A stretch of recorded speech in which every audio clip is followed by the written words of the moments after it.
الملائکۃ والروح فیہا بإذن ربہم من کل امر سلام ہی حتی مطلع الفجر۔ وقال النبی صلی اللہ علیہ وسلم من قام لیلۃ القدر ایمانا واحتسابا غفر له ما تقدم من ذنبہ۔ رب اشرح لی صدری ویسر لی امری واحلل عقدۃ من لسانی یفقہوا قولی۔ رب زدنی علما سبحانک لا علم لنا الا ما علمتنا انک انت العلیم الحکیم۔ یہ ذرا پنکھا بند کروا دیں۔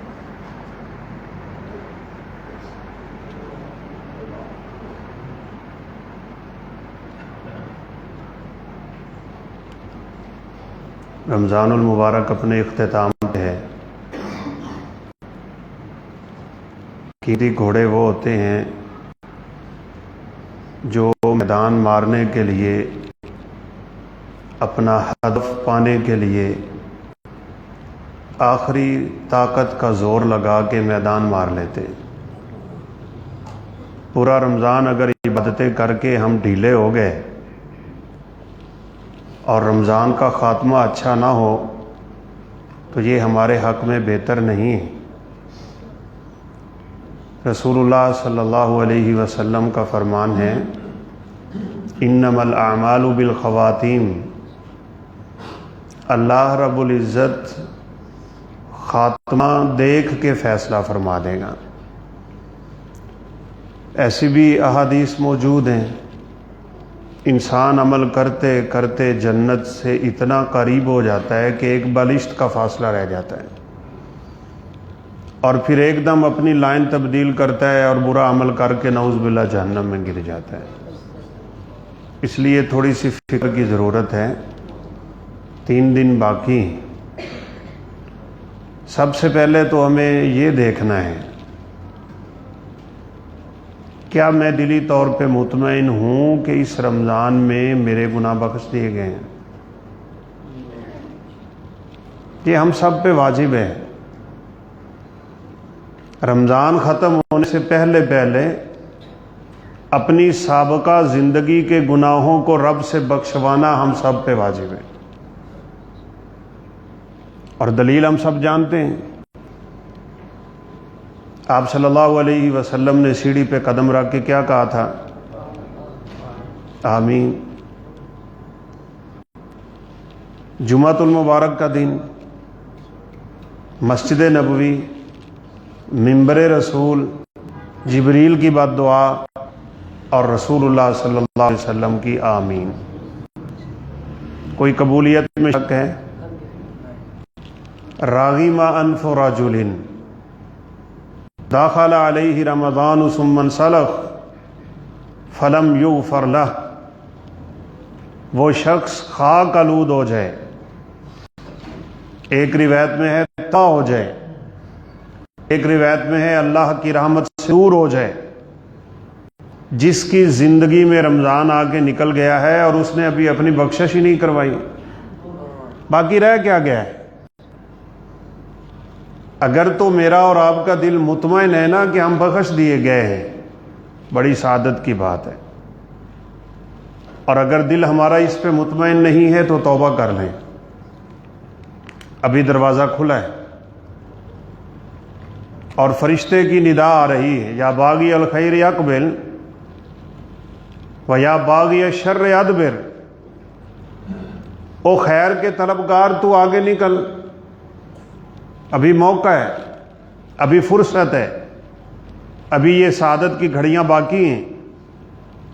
ابھی تو اللہ رب العزت نے، ممکن ہے آج رات ہی ليلۃ القدر ہو، اللہ میں نصیب فرمانے، لیکن ایسے ایک چیز دیکھی گئی ہے، قرآن پاک ختم ہو جائے نا تو مسجد کی رونق ہی ٹوٹ جاتی ہے۔ حالانکہ ایسا ہونا نہیں چاہیے۔ ممکن ہے آج کی رات ليلۃ القدر ہو۔ 3 بڑی مغفرت رمضان میں اللہ عطا کر رہا ہوتا ہے۔ من صام رمضان ایمانا واحتسابا غفر له ما تقدم من ذنبہ۔ جس نے رمضان پورے کے روزے رکھے نا، اللہ رب العزت اس کے پچھلے سارے گناہ معاف کر دیتا ہے۔ اچھا یہاں معذرت سے میں یہ بھی کہہ دیتا ہوں، بعض روزے ہی نہیں رکھتے،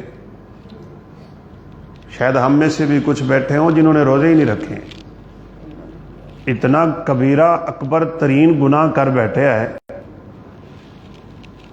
کہ شاید اس کی بخشش مشکل ہو جائے۔ اس کے لیے توبہ کا دروازہ کھلا ہے۔ رسول اللہ صلی اللہ علیہ وسلم نے چند لوگوں کو دیکھا ہے، یعنی عورتیں اور مرد، ان کو جہنم میں الٹا لٹکا دیا گیا ہے اور ان کی باچھیں چیری ہوئی ہیں اور ان سے خون کے فوارے نکل رہے ہیں۔ ہم تصور نہیں کر سکتے، سیدھی سی بات ہے۔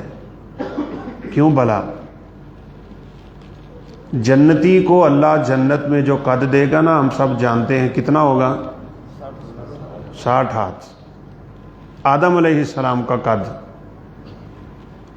لیکن جہنمی کا قد کتنا بنا؟ کبھی سنے؟ کبھی پڑھیں؟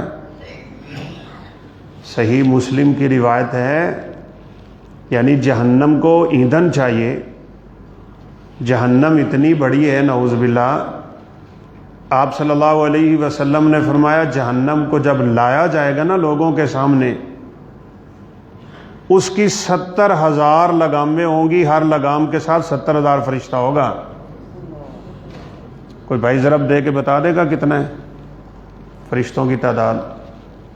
70,000 کو 70,000 سے ضرب دیں تو 49 کروڑ، 49 کروڑ فرشتہ مل کے جہنم کو کھینچ کے لائے گا۔ یہ کوئی معمولی کیس نہیں۔ ابھی بچہ تلاوت کر رہا تھا، وما ہوا بالہزل انہ لقول فصل، یہ فیصلہ کن باتیں ہیں، یہ کوئی کہانی، ناول یا ڈائجسٹ نہیں ہے کہ سن کے اٹھ گئے بس۔ وما ہوا بالہزل، اور نہ ہی یہ کوئی مذاق ہے، یہ پکی سچی باتیں ہیں۔ قرآن مجید میں بھی ہے کہ جہنم کو لایا جائے گا، وجیء یومئذ بجہنم۔ کیا ہیبت! اللہ رب العزت ہم سب کو محفوظ رکھے۔ جہنمی کو جہنم میں جو قد دیا جائے گا نا، صحیح مسلم کی روایت ہے جہنمی کے بیٹھنے کی جگہ مکہ سے لے کے مدینہ تک ہوگی، 550 کلومیٹر تھا۔ فرمایا یہ وہ لوگ ہیں جنہوں نے روزے رکھے لیکن نبھا نہیں پائے، وقت سے پہلے ہی روزہ افطار کر لیتے تھے، یہ ان کی حالت ہے۔ شیخ البانی رحمہ اللہ لکھتے ہیں یہ ان کی حالت ہے جنہوں نے وقت سے پہلے افطار کیا، جنہوں نے رکھا ہی نہیں۔ لوگ سمجھ رہے ہیں من چاہی من مرضی، ٹھیک ہے رکھ لیں نہ رکھیں، بھائی مرضی کی بات نہیں ہے۔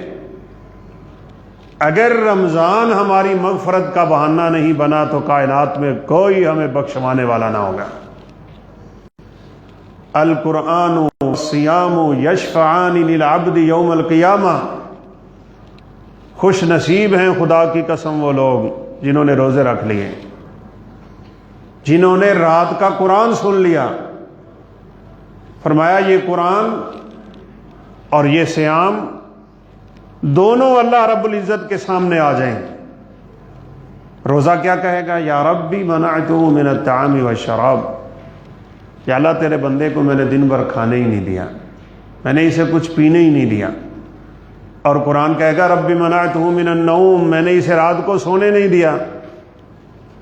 ابھی ماشاءاللہ تراویح ختم ہوئی ہے، اگرچہ چھوٹی سی تھی، ابھی ہم درس سن رہے ہیں، درس ختم ہوگا تو اگلے قیام کی باری ہوگی، وہ قیام ختم ہوگا تو وطر ہوں گے، کرتے کرتے فجر قریب ہو جائے گی۔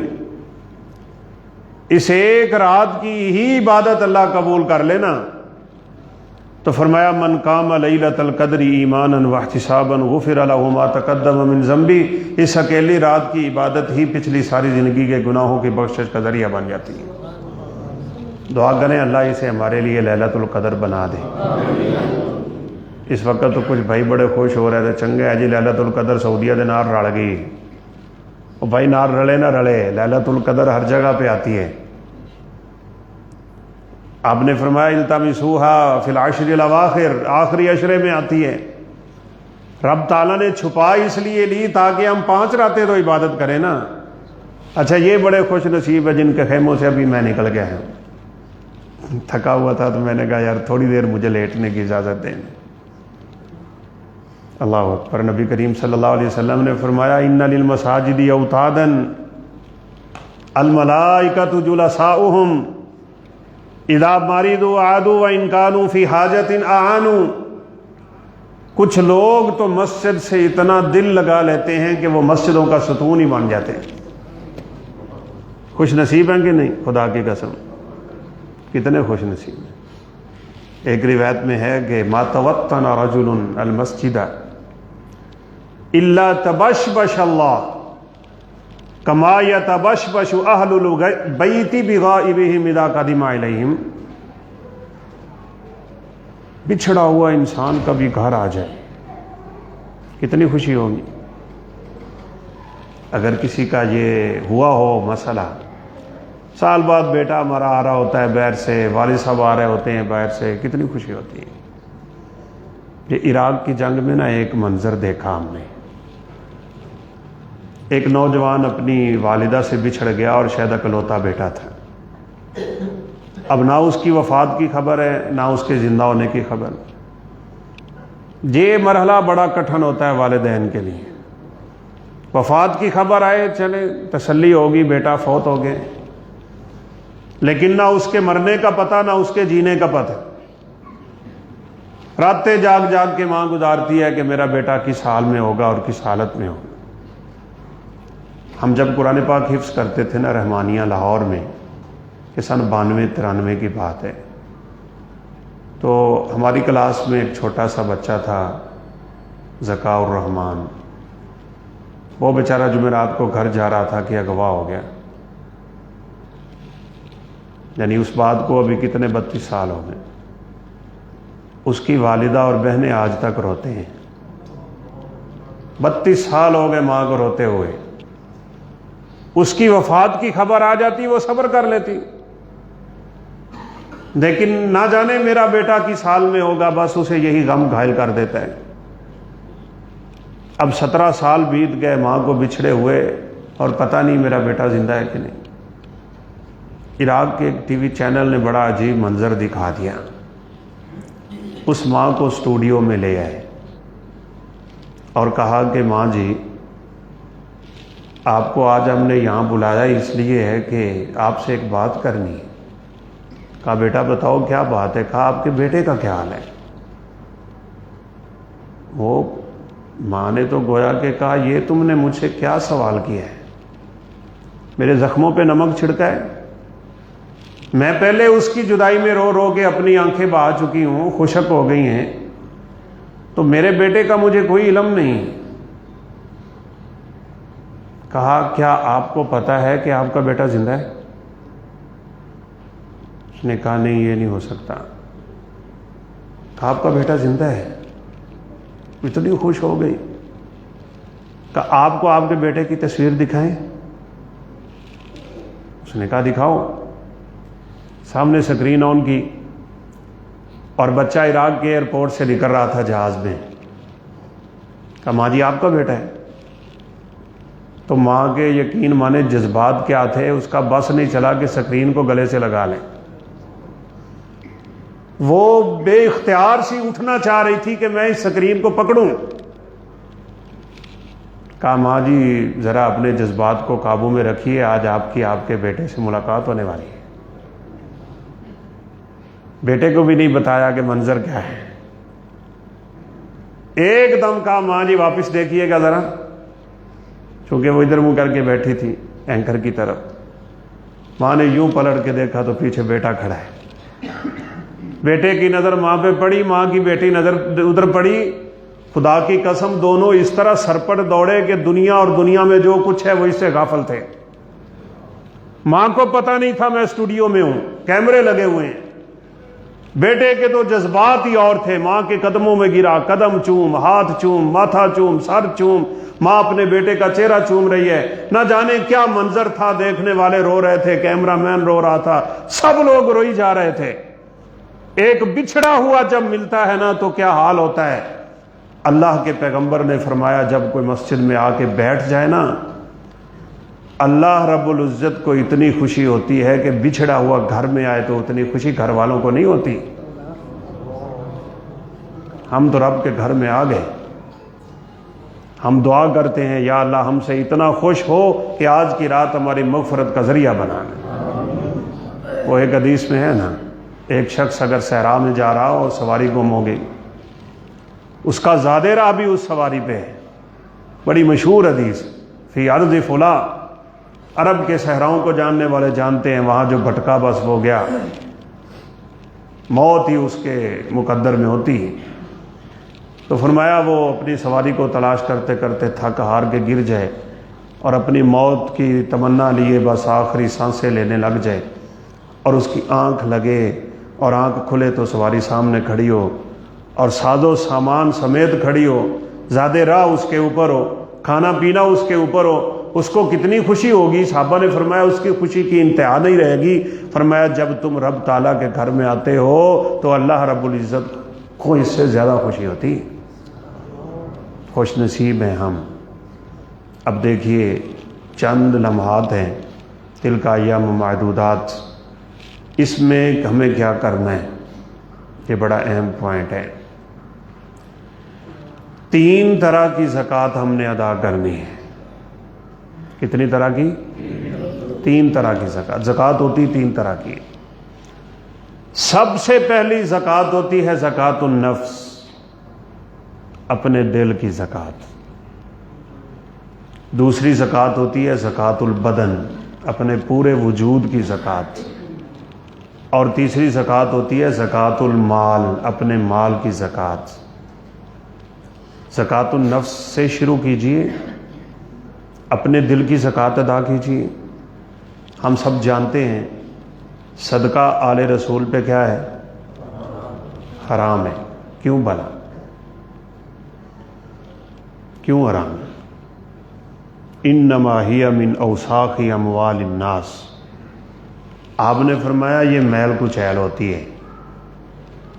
اور میں ویسے بھائیوں کو دوستوں کو کہا کرتا ہوں کہ ہم جب کاروبار کرتے ہیں نا تو ڈنڈی مارتے ہیں، تھوڑا بہت گڑبڑ ہم نے کر ہی لینی ہوتی ہے۔ یہ جو ہوتی ہے نا کمی کوتاہی سے کمایا ہوا مال، یہ میلا ہوتا ہے، یہ ہمارے دوسرے مال کو بھی خراب کر رہا ہوتا ہے۔ دیکھیں اللہ نے نظام کیسا بنا دیا، کہا تم زکوٰۃ کے ذریعے اس مال کو اپنے اس مال سے جدا کر دو، میں پچھلا سارا پاک کر دوں گا۔ خذ من اموالہم صدقۃ تطہرہم وتزکیہم بہا وصلی علیہم، فرمایا ان سے زکوٰۃ لو، ان کا مال پاک کر دو۔ تو اس کا مطلب یہ ہوا کہ زکوٰۃ کی جو اسلام میں ایک حیثیت ہے اور تصور ہے، وہ میل کچیل کو دور کرنا ہے۔ تو پھر دل کی زکوٰۃ کیا ہوئی؟ اس دل کو بھی تو میل کچیل سے پاک کرنا پڑے گا نا۔ لوگ نہا دھو کے مسجد میں آ جاتے ہیں، دل گندے ہوتے ہیں، دلوں میں میل ہے، دل میں کدورت ہے۔ اچھا ایک دفعہ میں نے بڑا عجیب منظر دیکھا، اچھا خاصا بندہ آیا ہے پہلی صف پہ، اور اس نے یوں کیا سنتیں ادا کرنے کے، ہاتھ بھی یہاں تک اٹھا لیے۔ ایک دم نظر پڑی ساتھ والے پہ تو اس نے ہاتھ بھی نیچے کر دیے اور صف بھی چھوڑ دی، اور پچھلی صف پہ جا کے 2 سنتیں ادا کیں، کیونکہ وہ اس کے ساتھ بولتا ہی نہیں تھا۔ یہ نماز ہے؟ اس عبادت کی رب تعالیٰ کو کوئی ضرورت نہیں ہے بھائی۔ یہ پنجابی کہندے نے ٹھونگے نے تھوڑے جڑے تسی زمین تے مار دے ہو پے۔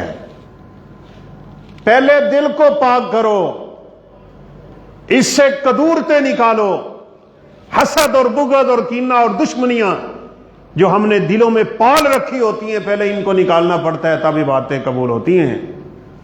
رسول اللہ صلی اللہ علیہ وسلم کو معراج پہ اللہ رب العزت نے نمازوں کا تحفہ دینا تھا، ہم سب جانتے کیا ہوا تھا، دل چیرا ہے۔ حالانکہ کائنات میں آپ کے دل سے متقی کوئی دل ہے؟ وہ غالباً عبداللہ بن مسعود رضی اللہ تعالیٰ عنہ کی روایت ہے نا کہ اللہ تعالیٰ جب قرآن نازل کرنا چاہ رہا تھا نا تو اللہ نے پوری کائنات کے لوگوں کے دل چیک کیے، میں یہ قرآن کہاں پہ رکھوں، یہ کلام الہی کہاں پہ رکھوں گا؟ کہا پوری کائنات کے دلوں میں سب سے صاف دل محمد الرسول اللہ صلی اللہ علیہ وسلم کا تھا۔ رب تعالیٰ نے قرآن وہاں نازل کر۔ اور بھائیو یاد رکھیے گا، ایمان، اسلام، نور، حکمتیں، دین، اللہ رب العزت کی رحمتیں گندے دلوں میں نہیں آتی۔ یہ لو جی موبائل ہے، آپ میں سے ہر بندے کی جیب میں ہے کوئی بندہ وضو والی ٹوٹیوں پر موبائل رکھ کے مسجد میں آ جائے جان بوجھ کے؟ کیوں جی، ہے کوئی جان بوجھ کے اپنا موبائل ٹوٹیوں پہ چھوڑ دے اور آ کے مسجد میں نماز شروع کرے؟ کوئی ایسا کرتا ہے ہم میں سے؟ کیوں؟ یہ چند ٹکے کا موبائل ہے، اس کو ہم قیمتی سمجھتے ہیں اور اس کو سنبھال کے جیب میں رکھتے ہیں۔ کل ایک جگہ پہ ہمارا درس تھا تو بعد میں لوگ مل رہے تھے تو میرے ایک اسٹوڈنٹ نے کان میں کہا استاد جی موبائل سنبھال لیا جی، یہ ماشاءاللہ لیلۃ القدر ہے نا، یہ لوکی زیادہ اجر پاندے ہیں۔ نہیں رکھتے ہم باہر، کیوں؟ یہ ہمارے ہاں تھوڑی سی قیمت رکھتا ہے، رب تعالیٰ کے ہاں سب سے قیمتی دولت ایمان ہے، وہ گندے دلوں میں کیوں رکھے گا؟ ہم دنیا کی نعمت سنبھال کے رکھتے ہیں اور وہاں رکھتے ہیں جہاں چوری کا خطرہ نہ ہو، حفاظت میں رکھتے ہیں۔ اللہ رب العزت بھی اپنا نور اور ایمان اور یہ حکمتیں وہاں رکھتا ہے جو دل سلامتی والے دل ہوتے ہیں۔ اس لیے سب سے پہلے اس کو صاف کرنا ہوگا، سیدھی سی بات ہے۔ ہمارے ہاں تو یہ بڑا عجیب تصور ہے، میں چاچے نال نہیں بولدا، میں تائے نال نہیں بولدا، بلکہ بدبختی کی انتہا ہوتی ہے، خدا کی قسم۔ بعض لوگ کہتے ہیں میں تے آپ دی ماں نال بھی نہیں بولدا۔ ایک جگہ پہ میں نے خطبہ دیا رمضان کا ہی، تو سامنے ایک نوجوان تگڑا چنگا ماشاءاللہ وہ بیٹھا روئی جا رہا ہے۔ چلیں بعض دفعہ انسان کو اثر ہو جاتا ہے، رمضان المبارک میں ذرا دل نرم ہوتے ہیں۔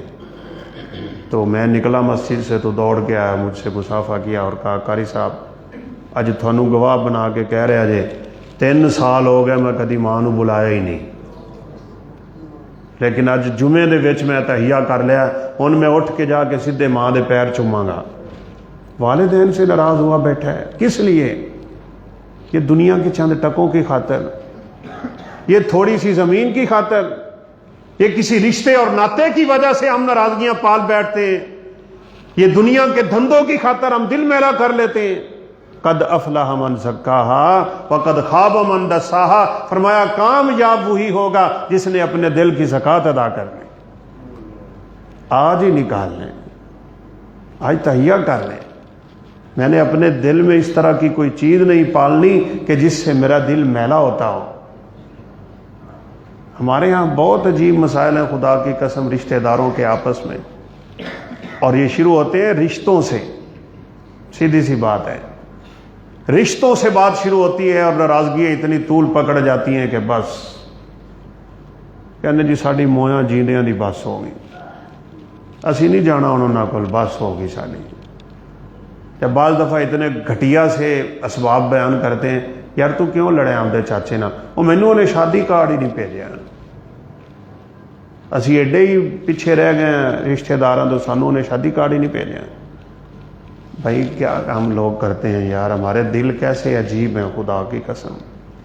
یہ پرسوں چوتھ کلپ آیا ہوا تھا وہ پروفیسر حماد لکھوی صاحب کا، کہا کہ ہمارے استاد کہا کرتے تھے گھر سے نکلو نا تو دونوں جیبیں معافی کی بھر کے نکلا کرو، ایک معافی دینے والی جیب ہو، ایک معافی لینے والی جیب ہو،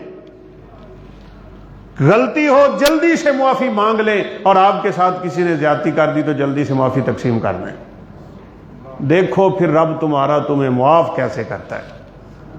کیوں جی ہمیں معافی چاہیے یا نہیں؟ ایک قانون ہے، سیدھا سیدھا قانون ہے، آپ جو چیز لینا چاہتے ہیں آپ کو دینا پڑے گی۔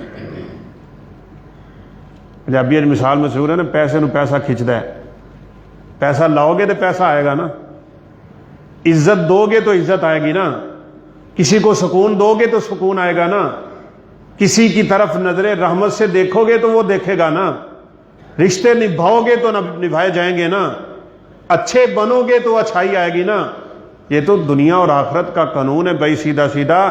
اگر میں اور آپ چاہتے ہیں، اور ہم یقیناً چاہتے ہیں ہمارا رب ہمیں معاف کر دے، تو پھر اس سے پہلے یہ کرنا ہوگا کہ ہمیں رب تعالیٰ کے بندوں کو معاف کرنا پڑے گا۔ اچھا، اس سے بڑا معاملہ شاید آ نہیں سکتا۔ اماں جی عائشہ صدیقہ رضی اللہ تعالیٰ عنہا پہ تہمت لگ گئی۔ ایک عزت دار خاتون کے لیے زمین میں غرق ہونے کا مسئلہ ہوتا ہے، اس کی عزت پہ حملہ ہو گیا۔ اللہ اکبر۔ یہ 6 ہجری کی بات ہے، غزوہ بنی مستلق ہے۔ آپ جب بھی سفر پہ نکلتے نا تو قرہ ڈالتے بیویوں کے درمیان، جس کا نام نکل آتا اس کو ساتھ لے جاتے۔ اور یہاں یہ بھی یاد رکھیے گا، 2 شادیوں کا شوق رکھنے والے لوگ بڑے ہوندے نے، کر بھی لیتے ہیں لیکن بیویوں میں انصاف نہیں کرتے۔ آپ نے فرمایا ایسا بندہ قیامت کے دن آئے گا تو اس کا آدھا حصہ پورا کا پورا فالج شدہ ہوگا۔ تو نے بیویوں میں انصاف ہی نہیں کیا۔ آپ اتنا انصاف کرتے تھے قرہ ڈال۔ بلکہ ایک سلف صالحین میں سے کسی کی بات ہے، ان کی 2 بیویاں ایک ہی دن مر گئیں۔ وہ اس سوچ میں پڑ گئے کہ پہلے کس بیوی کو قبر میں اتاروں، دوسری کو لیٹ کروں گا تو قیامت کے دن رب سوال نہ کرے۔ پھر انہوں نے سوچ سوچ کے قرہ ڈالا، جس کے نام کا نکلا اس کو پہلے قبر میں اتار لیا۔ ہمارے ہاں شوق تو بڑا ہے، آپ نے قرہ نکالا ہے تو وہ سیدہ عائشہ صدیقہ کے نام کا نکلا ہے، آپ ساتھ لے گئے۔ بڑا مشہور واقعہ ہے 18ویں پارہ میں۔ آپ صلی اللہ علیہ وسلم واپسی کے سفر میں ہیں، آپ ہمیشہ ایک صحابی کو پیچھے رکھا کرتے تھے، رستے میں رکے، تھوڑی دیر کے لیے آرام کیا، شام کا وقت ہے۔ اماں جی عائشہ صدیقہ قضائے حاجت کے لیے دور نکلی اور سینے پہ ہاتھ رکھا تو ہار نہیں تھا، جو ہار اماں جی خدیجہ رضی اللہ تعالیٰ عنہ کا تحفہ تھا۔ پریشان ہو گئی، ہار تلاش کرتی رہیں۔ ادھر سے قافلہ جانے کے لیے تیار ہے۔ آپ نے فرمایا نکلو بھائی، کوچ کرو۔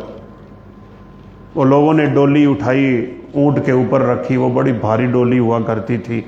اماں جی فرماتی ہیں کسی کو پتہ ہی نہیں تھا میں اندر ہوں یا نہیں ہوں۔ ہمیں اپنے عقیدوں کی بھی اصلاح کرنی چاہیے نا، اللہ کے نبی کو علم غیب نہیں تھا، اگر نہ بیوی کو جنگل میں چھوڑ کے تھوڑی جانا تھا۔ قافلہ روانہ ہو، اماں جی واپس آئی تو دیکھا قافلہ تو نکل گیا، پردہ کیا ہوا تھا، بیٹھ گئیں آرام سے۔ صفوان بن معطل آئے صبح کے ٹائم، دیکھا کہ عورت بیٹھی ہے۔ اللہ اکبر، کیسے لوگ ہیں۔ اماں جی فرماتی ہیں واللہ اس نے کہا میرے ساتھ بات نہیں کی۔ اونٹ بٹھایا، صفوان دور کھڑے ہو گئے، میں اٹھی، اونٹ پہ سوار ہوئی، وہ آگے بڑے، لگام تھامی، کبھی پلٹ کے نہیں دیکھا۔ تیز چلتے چلتے قافلے کو ملنا چاہتے تھے۔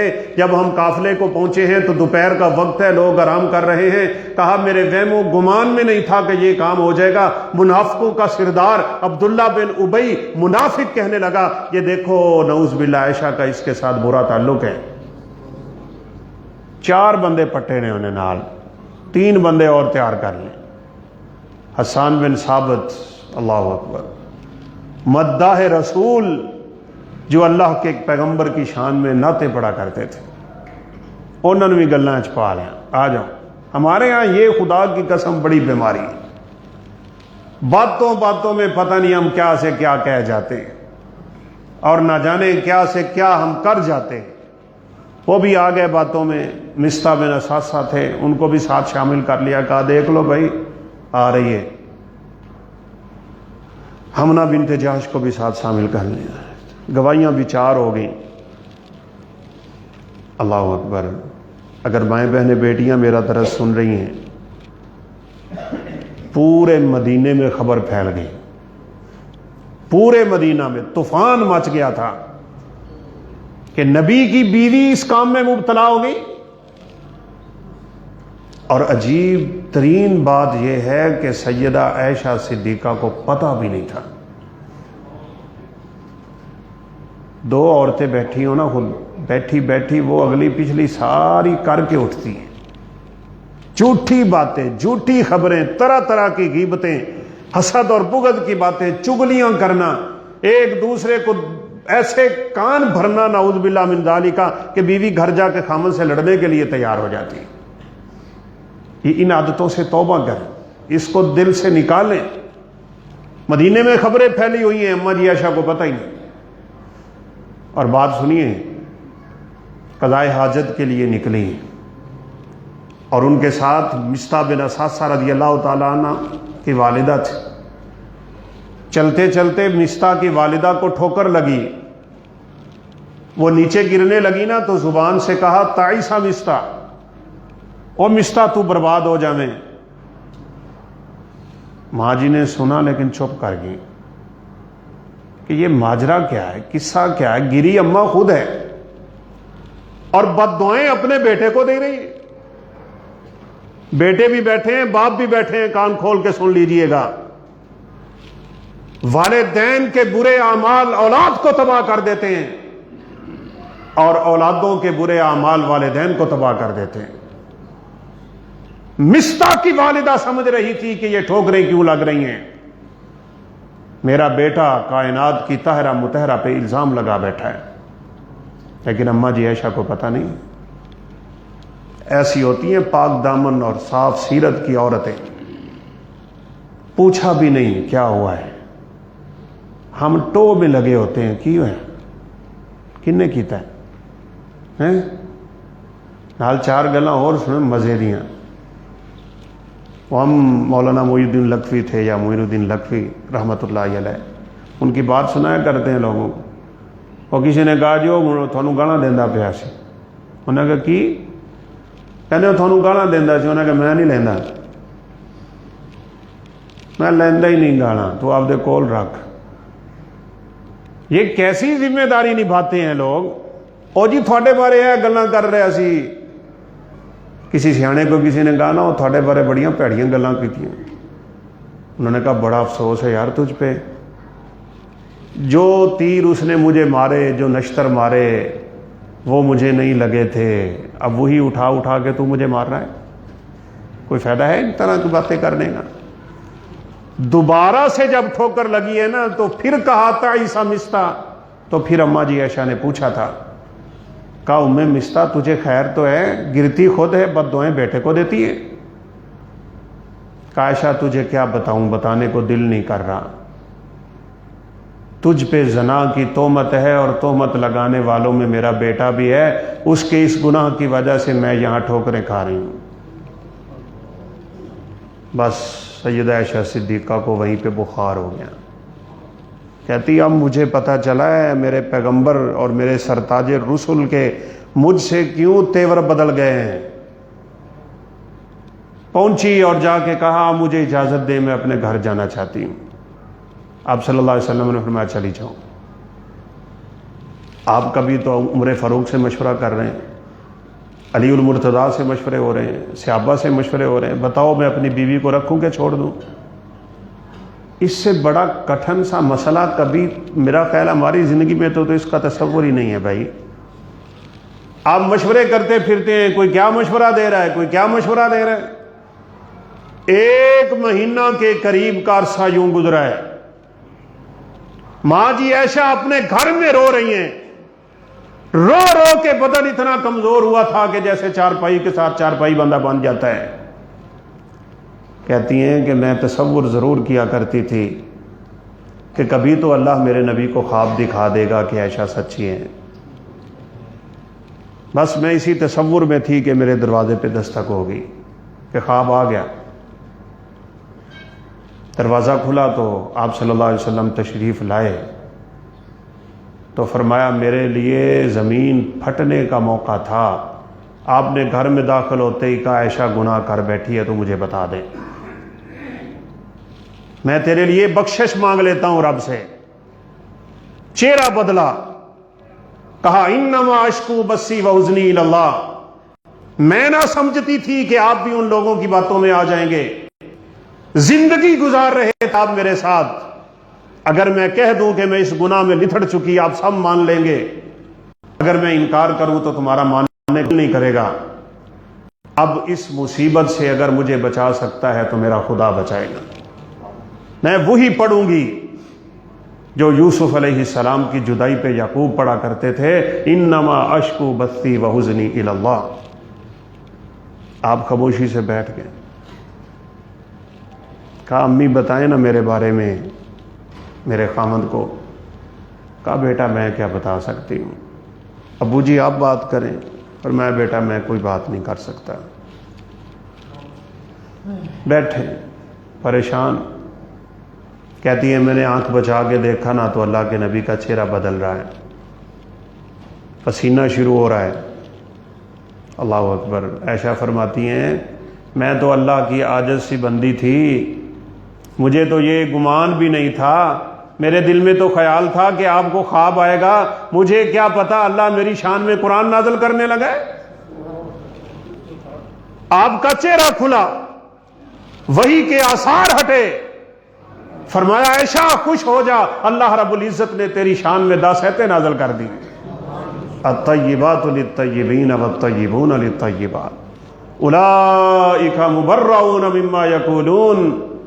عائشہ بھی پاک، نبی بھی پاک، صفوان بھی پاک، میرے صحابہ بھی پاک، یہ تہمتیں لگانے والے خبیثات ہیں، خبیثون للخبیثین۔ یہ اللہ نے اعلان جب کر دیا نا، اگلی بات ہے سننے اور کرنے والی۔ ابو بکر صدیق نے قسم اٹھائی، کہا مجھے قسم ہے پیدا کرنے والے کی، آج کے بعد میں نے مستہ کو خرچہ ہی نہیں دینا، میرے خرچے پہ پلتا رہا اور میری ہی بیٹی پہ الزام لگا دیا۔ اللہ اکبر۔ ہمارا رب کیسا غفور ہے، کیسا بے نیاز ہے۔ ادھر ابو بکر نے قسمیں اٹھائی، ادھر اللہ رب العزت کا قرآن نازل ہو گیا، وَلَا يَأْتَلِ أُولُو الْفَضْلِ مِنْكُمْ وَالسَّعَةِ أَن يُؤْتُوا أُولِي الْقُرْبَى۔ یہ مالداروں کو قسمیں نہیں اٹھانی چاہیے کہ ہم خرچہ نہیں دیں گے۔ أَلَا تُحِبُّونَ أَن يَغْفِرَ اللَّهُ لَكُمْ، تم چاہتے نہیں ہو اللہ تمہیں معاف کرے۔ ابو بکر نے اپنا ہاتھ بلند کیا، بلا یا رب، اللہ میں چاہتا ہوں۔ اللہ رب العزت نے اشارہ دیا پہلے مستہ کو معاف کرو، پھر تمہارا رب تمہیں معاف کرے گا۔ ہم چھوٹی چھوٹی چیزوں کو دل میں پال لیتے ہیں یار، نکال باہر پھینکیں ان چیزوں کو۔ بھائی اس دل کو پاک کریں، سب سے پہلے اس کی زکوٰۃ ادا کریں۔ لوگ بدن کی زکوٰۃ دے رہے ہیں، اس کو فطرانہ کہتے ہیں، یاد رکھیے گا۔ لوگ مال کی زکوٰۃ بھی دے رہے ہیں لیکن دل کی زکوٰۃ نہیں دیتے ہیں۔ بس دل کی زکوٰۃ یہ ہے، جیسے رسول اللہ صلی اللہ علیہ وسلم نے فرمایا نا کہ جنت میں صرف وہ لوگ جائیں گے جن کے دل چڑیوں جیسے صاف ہوں گے، چڑیوں کی طرح صاف دل۔ وَنَزَعْنَا مَا فِي صُدُورِهِم مِّنْ غِلٍّ، اللہ فرماتے ہیں ہم پہلے لوگوں کے دلوں سے میل کھینچیں گے، پھر ان کو جنت میں داخل کریں گے۔ آج تہیہ کر لیں۔ میں نے صبح بھی اس موضوع پہ درس دیا لاہور میں، اور الحمدللہ ہمارے لیے خوشی بھی ہوتی ہے۔ مجھے بعد میں آ کے کہنے لگے جی ہم بھی بڑے عرصے سے لڑے ہوئے تھے، آج درس سن کے ہم دونوں آپس میں صلح کر رہے ہیں۔ ایک دفعہ میں نے قصور درس دیا تو 2 بابے ایک ہی مسجد میں نمازیں پڑھنے والے آپس میں 8 سال سے ناراض تھے، 8 سال ہو گئے بولتے نہیں تھے۔ بس درس کے بعد دونوں اٹھے اور ایک دوسرے کو گلے لگا لیا۔ کوئی ہم میں بھی ہے تو موقع ہے، موقع ہے، قبل اس کے کہ آنکھ بند ہو جائے اور یہ کدورت لے کے ہم اس دنیا سے اٹھیں اور دل میلا ہوا تو کام تو نہیں چلنا بھائی۔ تو سب سے پہلا کرنے والا کام یہ ہے قد افلح من زکاہا، جس نے اس دل کو پاک کیا وہ کامیاب ہو گیا۔ وقد خاب من دساہا، جس نے اس کو میلا رکھا، اس کے اندر بڑی عجیب عجیب چیزیں رکھی ہوئی ہیں۔ میموری کارڈ ہے نا بھائی، سیدھی سی بات ہے، 2 GB کا میموری کارڈ ہو اور بندہ گانوں سے بھر لے، کوئی اور چیز آ سکتی ہے؟ اگر اس کو خیر سے بھرو گے تو شر جگہ نہیں پائے گی، شر سے بھرو گے خیر جگہ نہیں پائے گی۔ اس لیے اس دل میں صرف ایک ہی چیز ہونی چاہیے اور وہ خیر ہی خیر۔ الدین النصیحہ، دین ہے ہی خیر خواہی کا نام۔ آپ لوگوں نے باتیں سنی ہوئی ہیں نا، میں ذرا اس لیے بھی کچھ بات لمبی کر رہا ہوں کہ اللہ یہ لیلۃ القدر بنا دے تو ہمارا بیٹھنا بھی بڑا سعادت مند ہے۔ یہ جو حدیث ہے نا من قام لیلۃ القدر، اس کی شرح میں علماء نے لکھا ہے کہ لفظ قامہ کا ایک مطلب ہوتا ہے قائم کرنا، ایک ہوتا ہے قیام کرنا، جو قیام ابھی ہوا اور تھوڑی دیر کو ہونے والا ہے، ایک ہے قائم کرنا، یعنی کسی بھی نیکی کو قائم کر دو اللہ رب العزت اس کے ذریعے ہمارے گناہوں کو معاف کر دے گا۔ اچھا، ہم نے وہ واقعہ سنے ہوئے ہیں، ان کا تعلق بھی بڑا یار دل سے ہے کہ کتے کو پانی پلا کے تے بھی جنت ٹوری گیا سی، مولوی صاحب تسی سانو ایویں ڈراندے رہندے ہو۔ میں نے ایک بندہ کہنے لگا قاری صاحب تسی بڑا ڈراندے ہو، او کتے نو ایک نے پانی پوایا سی تو جنت نو ٹر گیا سی، تسی کہنے جنت بڑا اوکھا ہے۔ ایک ادھروں کر کے بولیا، انہیں کہا قاری صاحب او جنہیں 100 مارے سی وہ نہیں سی جنت ٹر گیا؟ میں کہ ٹر تے گیا سی، ویسے اسی تے جاندے نو روک نہیں سکتے، لیکن ٹر کیویں گیا سی کدی یہ بھی سوچا ہے؟ یہ بھی کبھی سوچا ہے کہ کتے کو پانی پلانے والا جنت میں گیا کیسے تھا؟ پانی پی کے نا وہ کنویں سے باہر نکلا ہے، ایک پیاسا کتا گیلی ریت پہ منہ مار رہا ہے، اس کے دل میں خیال آیا کہ یہ بھی تو رب کی مخلوق ہے، وہ دوبارہ کنویں میں اترا ہے۔ اللہ اکبر۔ جب بندہ نیکی کا ارادہ کر لینا تو انسان خود رستہ نکال لیتا ہے، اللہ خود نکال لیتا ہے۔ اس کے پاس کچھ نہیں ہے کہ جس میں پانی بھر کے کتے کے سامنے رکھے، برتن تو ہے نہیں، اب کتے کو پکڑ کے کنویں میں اتارنے سے رہا، نیچے اترا ہے۔ ایک دفعہ تو جاتا ہوں نا، میرا اللہ خود کوئی نہ کوئی سبب پیدا کرنے، نیکی کا موقع ملے تو کر گزرو۔ یہ جو تسویف ہوتی ہے نا، ہمارے استاد کہتے تھے تسویف انسان کو تباہ کر دیتی۔ تو ہم نے کہا استاد جی تسویف کیا ہوتی ہے؟ کہا تسویف سوفا سے ہے، کر لینا کر لینا، یوں کرتا ہوں کرتے کرتے وہ نیکی ہاتھ سے نکل جاتی ہے۔ اللہ اکبر۔ ہم ایک دفعہ شیخ عبدالستار حماد صاحب کی مجلس میں تھے، اسی طرح بڑی اچھی اچھی باتیں ہو رہی تھی، تو شیخ بھی یہی ہمیں فرمانے لگے، بیٹو بات سنو، طالب علموں میں اساتذہ میں تسویف کی بڑی بیماری ہوتی ہے۔ کوئی کتاب کا ترجمہ کرنا چاہتا ہے تو وہ کہنا میں آج شروع کرنا، کل کرنا، اس کو نکال دو اپنی زندگی سے۔ پھر انہوں نے بات سنائی، کہا کہ ایک دفعہ علامہ احسان اللہ ظہیر رحمۃ اللہ علیہ، ہم نے ان کو دیکھا کہ وہ جلسے کے اشتہار پھاڑ کے نا ان کی کاپی بنا کے پیچھے کتاب لکھ رہے تھے، جلسے کے اشتہار پھاڑ کے ان کی کاپی بنا کے اس کے پیچھے کتاب لکھی جا رہے تھے۔ تو کسی نے پوچھ لیا علامہ صاحب ہے کہ کیتی جاندے ہو؟ انہوں نے کہا ایک موضوع لکھنے کا میرا مائنڈ بنا، میرے پاس کاپی نہیں تھی، میرا جلسہ تھا، میں نے انتظامیہ والوں سے پوچھا کچھ اشتہار بچے ہوئے ہیں؟ انہوں نے کہا بچے ہوئے ہیں۔ میں نے کہا لیٹ نہیں کرنا اپنے نیکی کے ارادے کو، میں نے وہیں پہ پھاڑے اور پھاڑ کے اس کو کاپی بنا کے اللہ کے فضل سے محنت شروع کر دی، اللہ رنگ لگائے گا۔ ہم سوچتے رہتے ہیں کر لینا کر لینا کر لینا، موقع ہاتھوں ہی نکل گیا۔ کوئی بیچارہ آ جائے سائل سوالی تو ہم کہتے ہیں میں دینا دینا دینا، سوالی ٹر گیا تو اسی اجے سوچتے ہی رہ گئے۔ یہ تصویف ہے، اس کو ختم ہونا چاہیے۔ وہ اتر گیا ہے کہ اب دیکھی جائے گی کیا سبب بنتا ہے۔ اللہ اکبر۔ جب کنویں میں اترا تو اللہ نے اس کے دماغ میں ڈال دیا، اس نے اپنا موزہ اتار لیا، جوتا اتار لیا۔ جوتا اتار کے پانی کا جب بھرا نا تو اب ایک ہاتھ میں جوتا ہو تو ایک ہاتھ سے تو باہر نہیں نکل سکتا، کچے کنویں ہوتے تھے۔ جب اللہ کو راضی کرنا ہو نا انسان نے، اللہ اکبر، حدیث کے الفاظ ہیں اس بندے نے وہ جوتا پانی کا بھر کے منہ میں رکھ لیا تھا، یہ ویسے نہیں بخشا گیا، کسے وہم وچ نہ رہا جے۔ کیا کر رہا ہے؟ کون رکھتا ہے جوتا منہ میں؟ کس کے لیے رکھ رہا ہے؟ اس ذات کے لیے کہ وہ راضی ہو جائے۔ کتے کو تو راضی نہیں کرنا تھا نا۔ حدیث کے الفاظ ہیں یہ باہر نکلا نا تو اس نے وہ موزہ کتے کے سامنے رکھا، فشکر اللہ لہ وغفر لہ، اللہ نے اس کے اس عمل کی اتنی قدر کی کہ اللہ نے اسے معاف کر کے جنتوں کا وارث بنا دیا۔ ابن قیم نے کلام لکھی ہے، کمال لکھی ہے، میرے ساتھ چلو۔ انہوں نے کہا یہ کتا اس کا اپنا نہیں تھا، یہ کتا قیمتی بھی نہیں تھا، یہ کتا شکاری بھی نہیں تھا، اس کتے سے اسے امید بھی نہیں تھی، اس کتے نے اسے شکریہ نہیں کہنا تھا. اس کا یہ عمل سب سے بڑی دلیل یہ ہے کہ وہاں اس کو کوئی دیکھنے والا بھی نہیں تھا سوائے اس کے رب کے. ایسے نہیں بخشا گیا. یہاں حاجی صاحب لاہور ایئرپورٹ سے رام پہ آتے ہیں اور فیس بک پہ تصویریں پہلے ہی چڑھا دیتے ہیں. یہیں پہ نیکی برباد کر رہا ہے تو ابھی پہنچا نہیں وہاں پہ. اللہ کے حبیب نے فرمایا تھا نا اخوف ما اخاف علی امتی الشرک الاصغر، مجھے اپنی امت پہ شرک اصغر کا بڑا ڈر ہے. پوچھا شرک اصغر کیا ہوتا ہے؟ فرمایا الریا، لوگ عمل کریں گے تو لوگوں کو دکھانا شروع ہو جائیں گے. اور 2 صابن کی ٹکیا پکڑا رہے ہوتے ہیں کسی غریب عورت کو اور 6 بندے تصویریں کھینچ رہے ہوتے ہیں.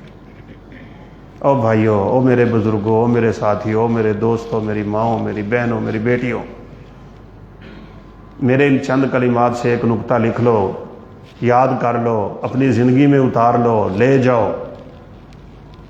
اپنی زندگی میں کچھ عمل ایسے رکھنا جن کا تمہارے اور تمہارے رب کے علاوہ کسی کو پتہ نہ ہو. کسی کو پتہ نہ ہو. جب ہمارا رب حساب لینے لگے تو وہ عمل اللہ کے سامنے پیش کر دینا.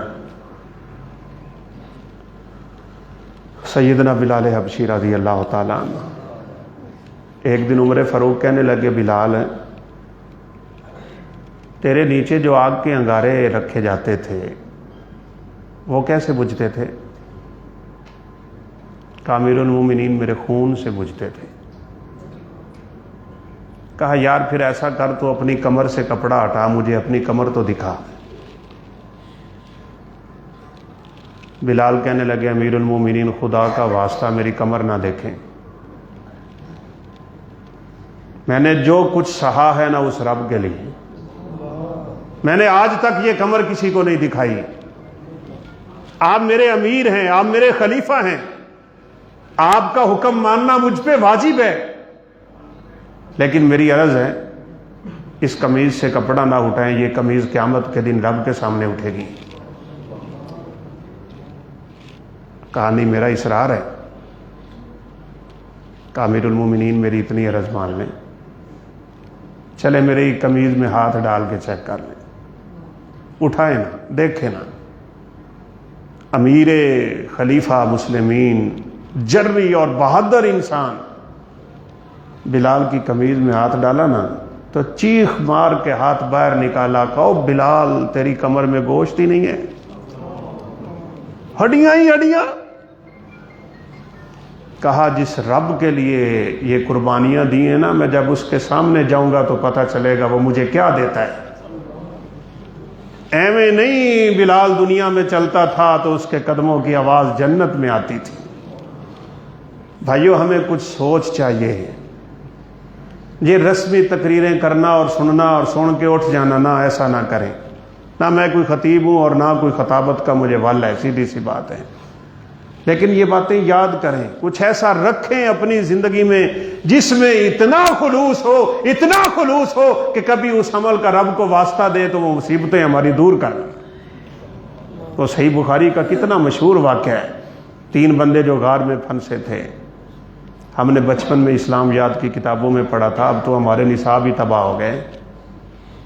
کیا کہا تھا ایک نے، یا اللہ تجھے پتہ ہے میں اپنے والدین کا بڑا فرما بردار تھا، میں بکریاں چرا کے آتا، دودھ دوتا، سب سے پہلے والدین کو پلاتا، پھر میں اپنے بچوں کو دیتا تھا. ایک دن میں لیٹ ہوا، والدین سو گئے، میں نے دودھ دو کے ان کے سرانے کھڑا ہو کے پکڑ کے کھڑا رہا. میرے بچے بھوک سے بلکتے رہے، میرے پاؤں پہ گرتے رہے، منتیں کرتے رہے، سماجتیں کرتے رہے. میں نے ان کی طرف دیکھا نہیں تھا. والدین سے پہلے میں بچوں کو دودھ نہیں دینا چاہتا تھا. میرا رب تو جانتا ہے وہاں تیرے علاوہ کوئی دیکھنے والا نہ تھا. میں نے یہ کام صرف تیری رضا کے لیے کیا تھا.